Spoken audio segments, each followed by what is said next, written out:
आज की जनचर्चा प्रारंभ करते हैं। सभी श्रोताओं को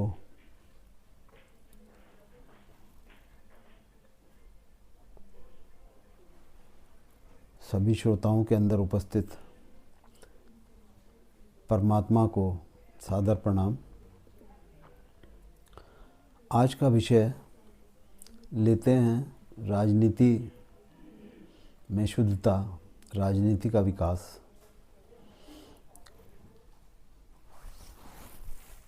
अभी विपक्ष ने एक इंडी गठबंधन बनाया है और दैनिक अखबार लोक सत्य के अभिमत पेज पर दिनांक 30 जनवरी के अंक में चैतन्य भट्ट जी का एक आर्टिकल है, उसे लेते हैं और उसके संदर्भ में चर्चा को आगे बढ़ाएंगे। चैतन्य भट्ट जी लिखते हैं, रोटी पलटना ज़रूरी होता है वरना वो जल जाती है। स्वाभाविक बात है। इस वाक्य पर अपने बिहार के मुख्यमंत्री नीतीश कुमार का बड़ा भरोसा है। उनका मानना है कि पलटना और कुलाटी खाना स्वास्थ्य के लिए बेहतर होता है और राजनीति के लिए भी। कल तक जिस गठबंधन के संयोजक बनने वाले थे और कहते थे कि मैं मर जाना पसंद करूंगा लेकिन बीजेपी के साथ नहीं जाऊंगा, वे ही आज बीजेपी की गोद में बैठकर मन मन मुस्करा रहे हैं और उनके साथी दूसरी पार्टी के लोग अवाक हैं। वैसे भी राजनीति की डिक्शनरी में भरोसा, सुचिता, सिद्धांत ये तमाम शब्द पहले से ही निकाल दिए गए हैं। लेखक का कहना है, जो कुछ है वो सत्ता का सुख और उसके लिए जो भी कुछ करना पड़े उसके लिए राजनेता तैयार रहते हैं। और क्यों ना रहें, सत्ता की मलाई की जो आदत पड़ जाती है वो कैसे छूट सकती है। 9वीं बार मुख्यमंत्री पद की शपथ लेने वाले नीतीश कुमार के बारे में तो बिहार के लोग कहते हैं कि वोट चाहे आरजेडी को दो, जनता दल यू को दो, कांग्रेस को दो, बीजेपी को दो, लेकिन मुख्यमंत्री तो नीतीश कुमार ही बनेंगे। और इस बात को सिद्ध भी कर दिया है अपने नीतीश कुमार जी ने। पहले ये कहा जाता था कि रामविलास पासवान बड़े भारी मौसम विज्ञानी हैं। राजनीति का मौसम देखते ही ऐसी पलटी मारते हैं कि घूमकर फिर सत्ता उनके साथ होती है। लेकिन उनके रिकॉर्ड को भी नीतीश बाबू ने तोड़ दिया है। लालू हों, राहुल हों, ममता हों, सीताराम येचुरी हों, उद्धव ठाकरे हों या फिर अरविंद केजरीवाल हों, सबको ऐसा ठेंगा दिखाया कि वो सोच भी नहीं पाए कि ये क्या हुआ, कैसे हुआ, क्यों हुआ, कब हुआ। अपने नीतीश बाबू को राजनीति तो होती ही राज करने के लिए, और उसमें सिद्धहस्त अगर कोई नेता है तो वो हैं सुशासन बाबू नीतीश कुमार। राजनीति में तो ये कहा जाता है कि सुबह आप किसी को गाली देते हो तो हो सकता है शाम को उसके गले लग जाओ। आप उसको गिन गिन कर गालियाँ दो। अपने को तो लगता है बीजेपी को छोड़कर तमाम राजनीतिक दलों को अब राजनीति करना ही छोड़ देना चाहिए, क्योंकि उनके हाथ में अब कुछ बचा नहीं है। जो कुछ बचा था वह नीतीश बाबू ले गए। बीजेपी तो उनके लंबे समय से डोरे डाल ही रही थी, क्योंकि वह जानती थी कि नीतीश बाबू के लिए पलटी लेना बाएं हाथ का खेल है। और यही हुआ। बेचारे गठबंधन के नेता देखते ही रह गए और नीतीश बाबू सुबह इस्तीफ़ा देकर शाम को फिर से मुख्यमंत्री की शपथ लेकर गद्दी पर बैठ गए। अपना सोचना तो यह है, लेखक चैतन्य भट्ट जी लिखते हैं कि तमाम राजनीतिक दलों के नेताओं को नीतीश बाबू को अपना गुरु मान लेना चाहिए और उनके चरण पकड़कर उनसे गुण सीखना चाहिए कि सत्ता में कैसे बना रह सकते हैं। अब कथा करना ही बेहतर है। 10 बार के विधायक गोपाल भार्गव जी आजकल भगवा वस्त्र पहनकर कथावाचक बन गए हैं। उनका कहना है कि सब कुछ झूठा है, झूठी दुनिया, झूठे वादे, सब झूठी झूठ है। इस कलयुग में अब भार्गव जी करें तो क्या करें। क्या क्या सपने देखे थे कि एक बार मुख्यमंत्री की कुर्सी उनके नीचे आ जाएगी। कहते भी थे इतने बार का विधायक हूँ, किसी मुख्यमंत्री से कम थोड़े ही हूँ। लेकिन पार्टी ने ऐसा झटका दिया कि मुख्यमंत्री तो छोड़ो, मंत्री बनने तक के लाले पड़ गए। तो करें क्या, सो कथा सुनाना शुरू कर दिया। कथा में यही बताया जाता है कि माया मोह में कुछ नहीं रखा, किसी भी चीज़ के पीछे मत भागो, जो मिला है उसी को मुकद्दर समझ लो। ज़िंदगी 4 दिन की है, काहे के लिए इतनी मारा मारी करते हो। अब यही वे सब जनता को बता रहे हैं और इसे अपने लिए महसूस कर रहे हैं। इस लेख चैतन्य भट्ट जी के लेख से एक बात और स्पष्ट होती है, इस तरफ हम चर्चा को ले जाना चाहते हैं कि सत्ता सुख एक विषय है, लेकिन इसको इसलिए भी देखा जाना चाहिए कि समाज की सुचिता, समाज में भरोसा, समाज के सिद्धांतों के लिए बदलाव अपनी जगह ज़रूरी है। और उसके लिए जो उदाहरण दिया, रोटी पलटना ज़रूरी होता है। जीवन एक प्रवाह है और इसके लिए ये भी बड़ा आवश्यक है।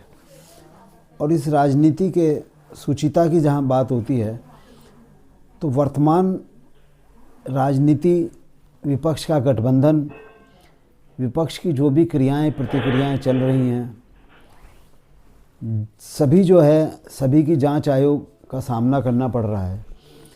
तो हम आपका ध्यान इस ओर आकर्षित करना चाहते हैं और आपको इस जनचर्चा में आमंत्रित भी करते हैं कि सकारात्मक जानकारियां के लिए आप यहाँ जुड़िए और अपने विचार रखिए। इसके लिए आप हमारे YouTube के कमेंट बॉक्स में कमेंट दे दें, नंबर दे दें अपना, या हमारे नंबरों पर संपर्क कर लें। तो अगले कार्यक्रम में हम आपको आमंत्रित करते हैं। तो सुचिता की बात में, समाज की सुचिता, राजनीति की सुचिता, सब में राजनीति महत्वपूर्ण है, क्योंकि आम जन संविधान की दृष्टि से, राजनीति की दृष्टि से, राजनीति के निर्देशों के अनुसार ही अपने जीवन को चला रहा है। और शास्त्रों में ये भी कहा गया है कि आदमी कोई बुरा नहीं होता, परिस्थितियों के हिसाब से जीवन चलता है। इस दृष्टि से अगर हम देखें तो एक बात की तरफ स्पष्ट इशारा होता है कि सारे ही राजनीति के लोग खराब नहीं होते। इसका मतलब सामाजिक व्यवस्था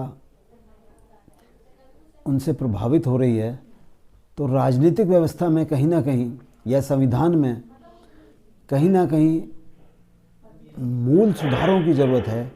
कहीं ऐसी स्थिति हो रही है कि मूल में, क्योंकि समस्या के मूल में ही जो समाधान छिपा होता है, वो मूल परिवर्तन आवश्यक है। उधर आपका दृष्टि ले जाना चाहेंगे। खाली हम कह दें कि राजनीति में सुचिता नहीं है, सिद्धांत नहीं है, इनका असर समाज पर भी पड़ रहा है, विपक्ष के गठबंधन में।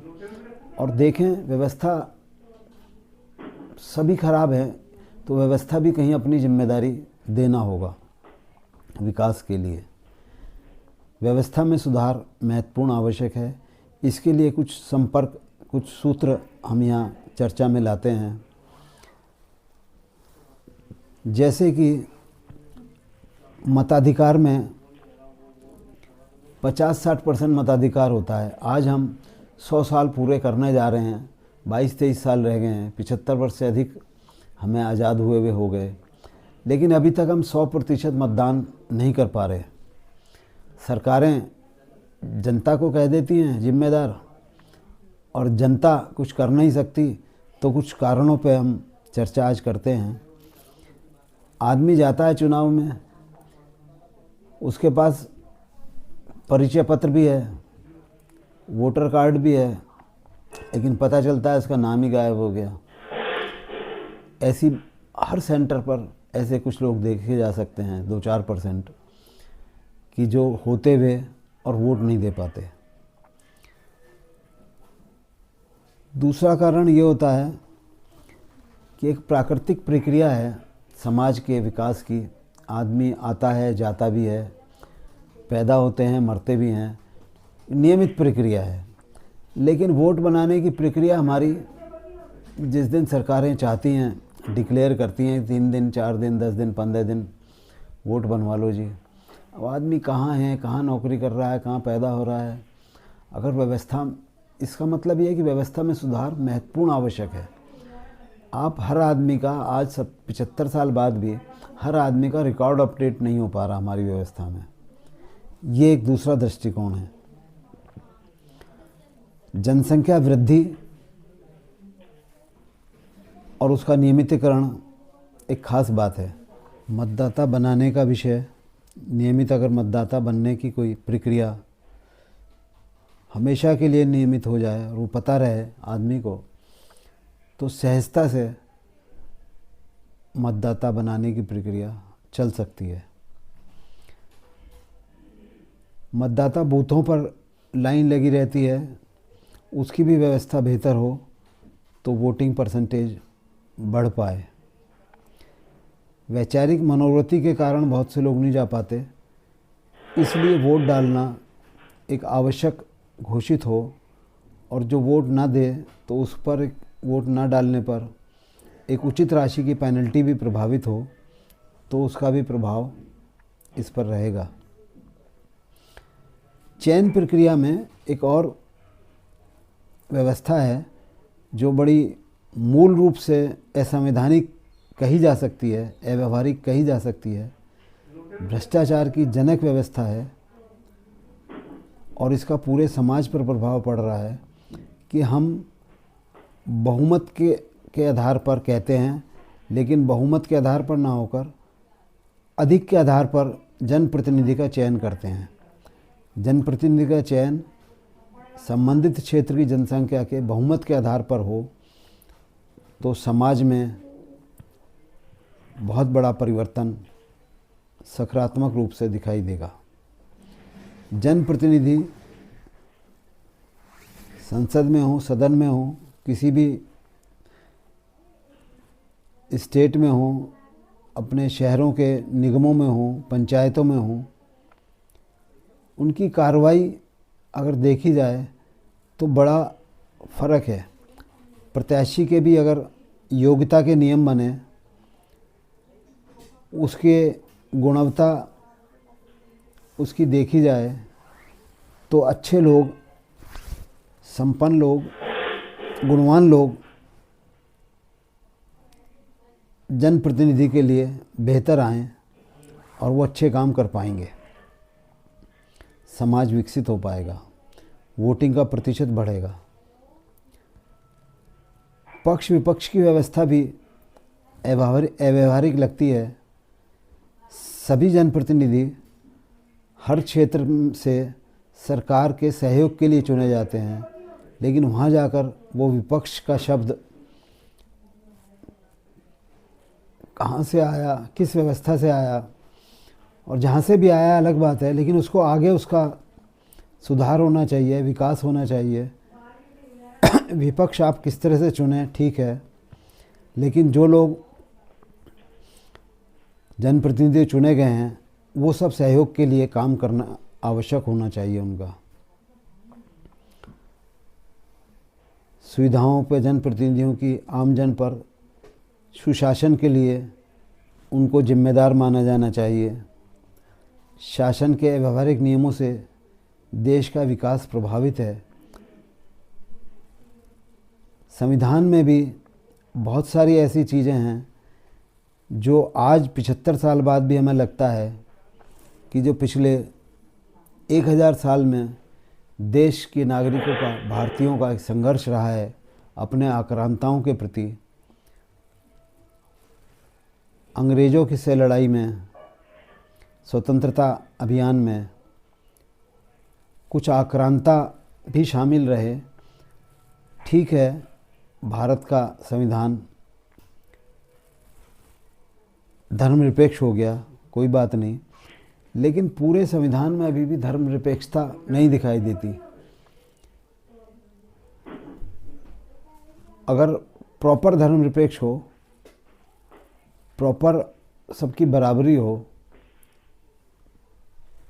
तो समाज का विकास बेहतर हो सकता है। और जनप्रतिनिधियों का भी समाज के साथ जुड़ना अपने कार्य अवधि में देखा जाता है कि पूरे 5 साल में जनप्रतिनिधि कहाँ हैं, जनता ढूंढती रहती है, वो वीआईपी के रूप में उनको सम्मानित करती रहती है। जो जनसेवक चुने गए वो जनसेवक के रूप में ना होकर एक वीआईपी के रूप में अभिव्यक्त होते हैं और पूरी व्यवस्था में इसका प्रभाव देखने को मिलता है। इसकी भी कुछ जिम्मेदारियां जनप्रतिनिधियों में होनी चाहिए। इन व्यवस्थाओं में की तरफ जनचर्चा हो, विचार हो और पूरी संवैधानिक सामाजिक शासन की व्यवस्था में इनके अनुरूप कार्रवाई हो, तो संभवतः नहीं, बहुत से लोगों से जिन चर्चा में बात होती हैं तो उनके माध्यम से कहा जा सकता है कि निश्चित रूप से ये प्रभावित करेंगी। आज इतना ही रखते हैं और एक बार पुनः सभी को आमंत्रित भी करते हैं कि इस कार्यक्रम में जुड़ें। आप आइए, अपने मन की बात कहिए। धन्यवाद।